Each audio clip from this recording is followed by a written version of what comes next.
এখন বাজে 9:47 আর আমি ঘুম থেকে উঠেছি 9:35-এ। আর আমার বাস হচ্ছে 10টার দিকে ছাড়বে, কলেজ যাব। তো বুঝতেই পারছো আমি কত তাড়াহুড়ো করে রেডি হয়েছি। আর আজকে আমি স্নান করারও সময় পাইনি, কারণ আমি ঘুম থেকে এত দেরি করে উঠেছি। তো কলেজ থেকে এসে স্নান করতে হবে। আর আজকে কলেজে যেতেও হবে, কারণ কলেজে ইন্টার্নশিপ আছে, ফার্স্ট ডে, মিস করা যাবে না। সো ভীষণ দেরি হয়ে গেছে। আমি সকালে একবার ঘুম থেকে উঠেছিলাম, কিন্তু তখন হচ্ছে আমি আবার ঘুমিয়ে পড়েছি। তারপর 9:30টার দিকে আমি ঘুম থেকে উঠলাম। সো চলো কলেজ গিয়ে দেখা হবে। তো যাই হোক, ঘুম থেকে উঠতে দেরি হলো, বাসটা আমি ঠিক টাইম মতো ধরতে পেরেছি।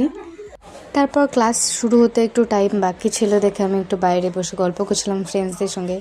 তারপর একটু টিফিন টাইমে আমরা ক্যান্টিনে গিয়েছিলাম, পরোটা খেলাম। আর বাকি সব ক্লাস অ্যাটেন্ড করে আমি বাড়ি চলে এলাম। আর ফেরার পথে একটা আইসক্রিম খেতে খেতে আসছিলাম। আজকে আর বাড়িতে নিয়ে আসিনি, কারণ মিষ্টি বাড়িতে নেই, ও আর মা দিদির বাড়িতে গেছে কোচবিহারে। তো তারপর বাড়িতে এসে একটু রেস্ট করে লাঞ্চ করে নিলাম। লাঞ্চ আমি করেছি 5টার দিকে, আর তারপরে আমি স্নান করেছি। সো আজকে ভিডিওটা এইটুকুই।